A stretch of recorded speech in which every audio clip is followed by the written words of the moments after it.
सभी गुरु भाई बहनों को जय गुरुदेव। सिद्ध योग में नाम जप पर बहुत जोर दिया जाता है। हम सब भी आपस में बात करते हैं तो नाम जप पर जोर देते हैं। साधक नया है या पुराना है, कोई भी समस्या का समाधान है, चाहे वो भौतिक समस्या हो, चाहे वह आध्यात्मिक उन्नति करना हो, हम सभी कहते हैं कि लगातार नाम जप कीजिए, सघन नाम जप कीजिए। आखिर नाम जप इतना महत्वपूर्ण क्यों है? गुरुदेव हमेशा बोलते हैं कि नाम जप चाबी है। आप जो भी कीजिए, लेकिन नाम जप के बिना पार नहीं पड़ेगी। आप ध्यान करते हैं, ध्यान कम कीजिए, ज्यादा कीजिए, लेकिन नाम जप के बिना पार नहीं पड़ेगी। गुरुदेव कहते हैं कि लगातार नाम जप करना है, साइकिल के चेन की तरह, तेल की धार की तरह। आखिर क्यों? देखिए, सिद्ध योग में कुंडलिनी जागृत होने से लेकर उसके अंतिम लक्ष्य तक पहुंचने में नाम जप का ही योगदान है। नाम जप जितना अच्छा होता है, ध्यान भी उतना ही अच्छा लगता है और गुरु के प्रति श्रद्धा भी बढ़ती जाती है। शुरू में गुरु के प्रति विश्वास रहता है और यही विश्वास धीरे धीरे श्रद्धा में बदलता जाता है। गुरुदेव कहते हैं कि 100% श्रद्धा इज इक्वल टू ज्ञान। जिस दिन पूर्ण श्रद्धा हो जाएगी, उसी दिन ज्ञान हो जाएगा। कुंडलिनी के ऊपर उठने के साथ साथ गुरु के प्रति श्रद्धा भी बढ़ती रहती है।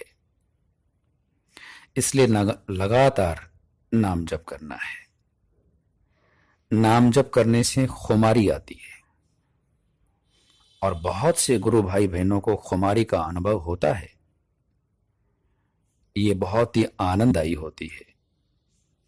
खुमारी बिना इंद्रियों के अंदर से ही अनुभव होने वाला एक नशा है जो लगातार बना रहता है और हमें इसके प्रति सजग रहना चाहिए। ये बहुत महत्वपूर्ण है, क्योंकि ऐसी स्थिति में मंत्र शक्ति अंदर में जागृति बढ़ती जाती है, चैतन्यता बढ़ती जाती है और जितनी चैतन्यता बढ़ेगी, उसी से चित्त की संतुलित अवस्था निर्मित होती है। महर्षि पतंजलि ने चित्त की 4 अवस्थाएं बताई हैं: विक्षिप्त, क्षिप्त, एकाग्र और निरुद्ध। विक्षिप्त एक तरह का पागल होता है। क्षिप्त में हम जैसे सामान्य लोग आते हैं, जो कभी सुखी होते हैं तो कभी दुखी, कभी पागलों का सा व्यवहार करते हैं तो कभी समझदारों का सा व्यवहार करते हैं। एकाग्र, जिसमें इंद्रियां पूरी तरह से नियंत्रण में आकर के चित्त को एकाग्र करती हैं, वो एकाग्र अवस्था होती है। और निरुद्ध अवस्था, उसमें चित्त पूरी तरह से ईश्वर में लीन हो जाता है, ज्ञान की अवस्था होती है। तो नाम जप लगातार करने से चित्त की संतुलित अवस्था निर्मित होती है। क्योंकि हमारा ये मार्ग प्रवृत्ति मार्ग है, इसलिए हमें चित्त की संतुलित अवस्था की जरूरत होती है।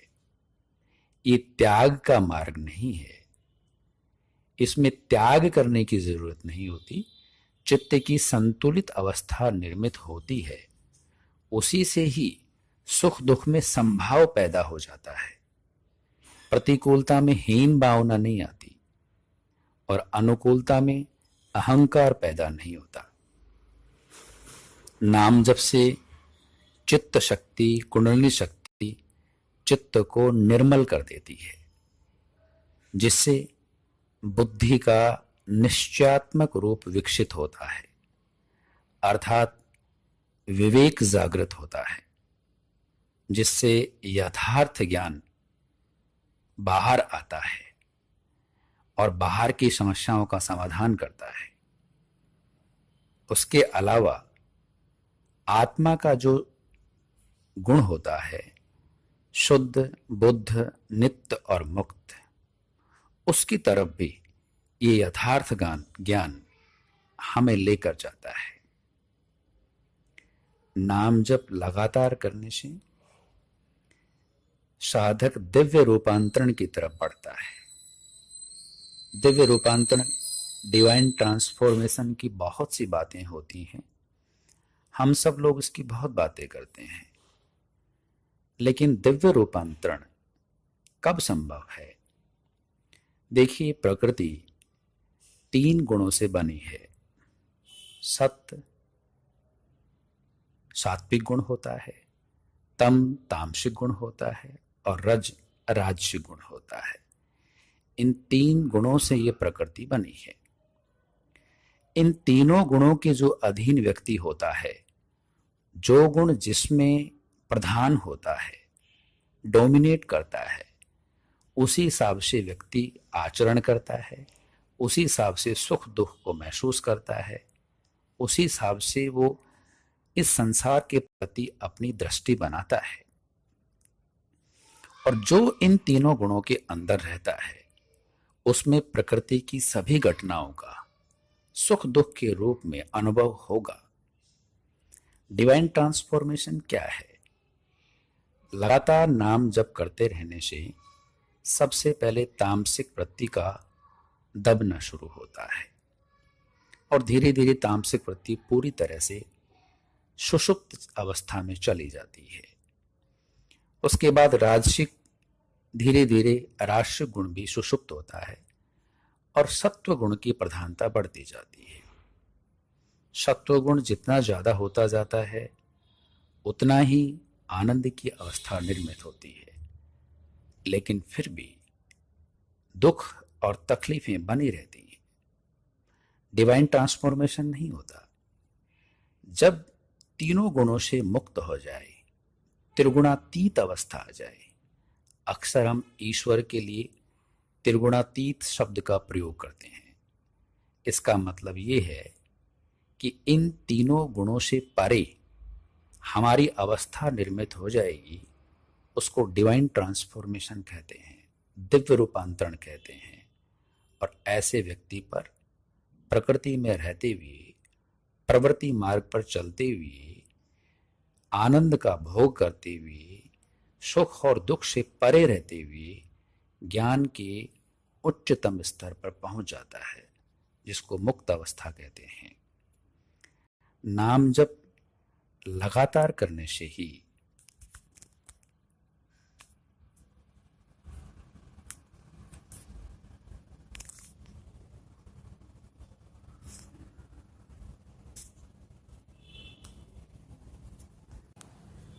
सभी समस्याओं का समाधान संभव है। तो इस प्रवृत्ति मार्ग में रहते हुए, आनंद को प्राप्त करते हुए अंतिम लक्ष्य तक अगर पहुंचना है, तो निश्चित रूप से सिद्ध योग में नाम जप ही महत्वपूर्ण है। लगातार करना है। गुरुदेव का आशीर्वाद बना रहे। जय गुरुदेव।